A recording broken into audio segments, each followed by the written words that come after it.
It can't be that bad. You'll survive. Get on with it, mate. Just some of the comments that you might have gotten from others about your eye floaters. I know because I've been coping with eye floaters myself for over 20 years now. If you're somebody that's relatively new to floaters and you're dealing with the psychological impact of eye floaters, then in this video I've got 4 tips that could make living with eye floaters much more manageable for you. Make sure to stick around till the end, because the last tip that I have for you honestly is a bit of a wild card and I think you'll like it.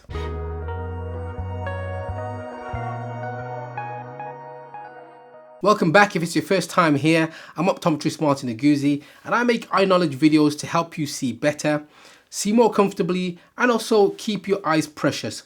If my videos provide value for you, then don't forget to hit the like button, the subscribe button as well, followed by the notification bell for more of the same. One of the biggest challenges associated with eye floaters is the constant distraction that they provide. And this is a huge productivity killer in the office, or on your computer screen against that bright white background, or on your web browser or Word document. With that in mind, the first tip might seem obvious, but it's a crucial one. Kill high contrast white background viewing. If your home has brilliant white walls, then this can be achieved by taking measures like repainting them to an off-white color or something darker like varying shades of grey. You don't even have to paint your whole house. If you're lucky enough to have a spare room or an office that you work out of regularly in the house, you could start with that and use it as a visually safe space at home to be more productive in, or to use as an escape from annoying floaters. This may be more difficult at work if your job doesn't allow you to work from home so much, but you could have a chat with your employer or the HR department to see if they can in some way provide a lower contrast environment for you to work from. Also on this contrast point, don't forget that most modern web browsers and operating systems and mobile devices now offer a dark mode.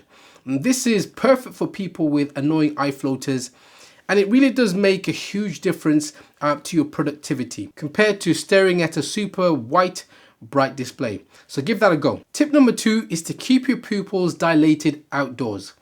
So we know that one of the effects of bright light conditions is to cause our pupils to constrict, which is to get smaller. And this is one of the reasons that eye floaters are so much more noticeable in bright conditions. Explain a bit more about this process in a video that I'll link over here or in the description box about how low dose atropine can be used to gently dilate your pupils and make eye floaters vanish. You might find that interesting. However, you can also force pupil dilation outdoors by simply wearing very dark sunglasses. Behind the tint of our sunglasses, the pupil dilates, and this combined with the reduced contrast that the tint produces makes eye floaters so much less bothersome. You can also use photochromic lenses, and those are the lenses that absorb UV light and react by tinting when we're outdoors and clearing up when we're indoors. Tip number 3 is to avoid dry eyes.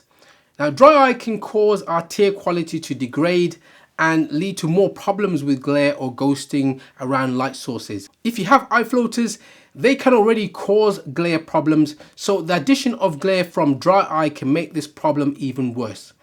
So key steps to take to avoid the most common type of dry eye, which is called evaporative dry eye, includes drinking plenty of water, and up to about 7 cups per day is recommended.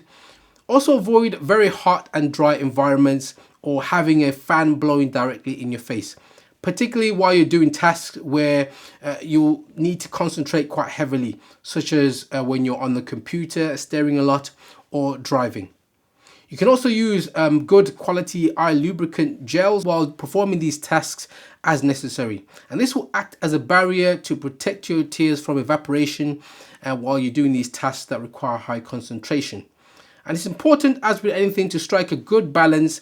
You don't want to spend your whole life in a dimly lit and gloomy environment. And you probably also don't want to be that guy or girl that is never seen without sunglasses on. So implement these tips moderately to avoid the routine becoming annoying each day and getting you down further. So for my 4th and final tip, my wildcard tip that I talked about earlier on, and this one isn't necessarily proven, but it's based on my theory and anecdotal feedback. If you're someone that normally sleeps fully or partially on your back, try changing your sleeping position to lying on your chest. Place your head at the edge of the pillow and partially angle down. Personally, this is how I sleep anyway.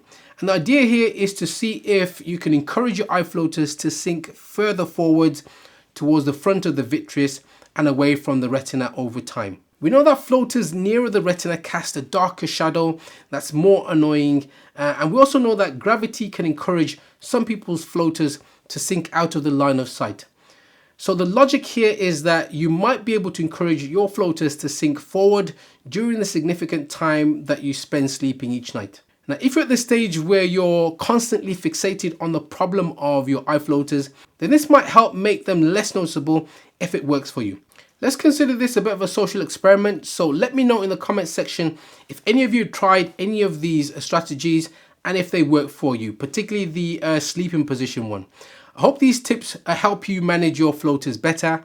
Until next time, do check out the links in the description box below. Subscribe, like, and keep your eyes precious with more eye knowledge videos from me recommended by YouTube on this page.